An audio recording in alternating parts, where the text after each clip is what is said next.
Class 8th math chapter 1 exercise 1.1 से question number 1 को solve करेंगे।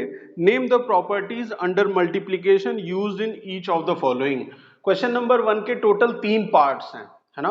3 पार्ट्स हैं और तीनों पार्ट में मल्टीप्लिकेशन हो रहा है और आपको बताना है कि ये जो मल्टीप्लिकेशन हो रहा है ये कौन सी प्रॉपर्टी हो रही है। सबसे पहला पार्ट देखिए, question number 1 part 1। Question number 1 part 1 given है -4/5 into 1 is equal to 1 into -4/5 is equal to -4/5। यही क्वेश्चन में गिवन है फर्स्ट पार्ट में, ठीक है। -4/5 का मल्टीप्लीकेशन 1 में, फिर 1 का मल्टीप्लीकेशन -4/5 में, और दोनों का रिजल्ट क्या आता है, -4/5 ही आता है।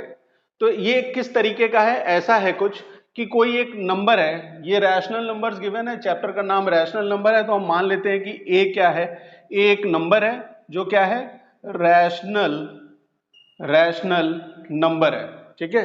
ए कोई एक नंबर है जो क्या है, रैशनल नंबर है, और ए का मल्टीप्लिकेशन अगर आप 1 में करें या 1 का मल्टीप्लिकेशन आप ए में करें, दोनों में रिजल्ट क्या आएगा, ए ही आएगा, है ना। बहुत सिंपल सी बात है, कोई भी नंबर हो अगर उसमें आप 1 का मल्टीप्लिकेशन करते हैं तो जो नंबर होता है वही आंसर में आता है ना। ये कौन सा आइडेंटिटी है, मतलब किस मल्टीप्लिकेशन के कौन सी प्रॉपर्टी से हो रहा है, तो ये है मल्टीप्लिकेटिव आइडेंटिटी।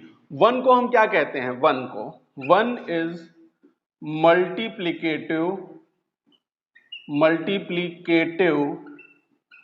आइडेंटिटी, ठीक है। क्या होता है, 1 क्या होता है, मल्टीप्लिकेटिव आइडेंटिटी होता है। इसी तरीके से सेकंड पार्ट है -13/17 इंटू -2/7। सेकंड पार्ट है -13/17 into -2/7 is equal to -2/7 into -13/17। ये किस प्रॉपर्टी से हो रहा है, दोनों केस में मल्टीप्लिकेशन हो रहा है, चाहे लेफ्ट हैंड साइड की बात करें चाहे राइट हैंड साइड की। यहां पे 13 का मल्टीप्लिकेशन -2/7 में हो रहा है, और यहां -2/7 का मल्टीप्लिकेशन किस में हो रहा है, -13/17 में।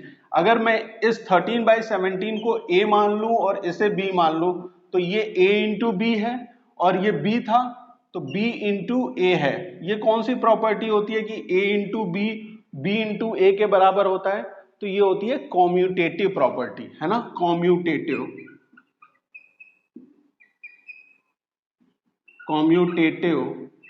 प्रॉपर्टी, ठीक है। मल्टीप्लिकेशन की कौन सी प्रॉपर्टी है, ये कॉम्यूटेटिव प्रॉपर्टी है। कॉम्यूटेटिव प्रॉपर्टी क्या कहता है कि आप a का मल्टीप्लिकेशन b में करें या b का मल्टीप्लिकेशन a में करें, दोनों में रिजल्ट सेम ही आता है ना।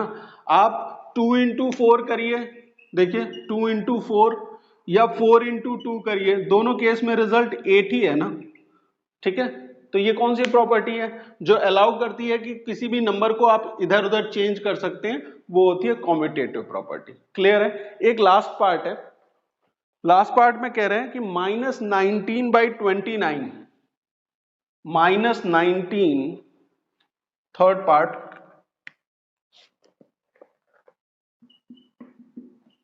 -19/29 इंटू 29/-19 इज इक्वल टू 1, ठीक है।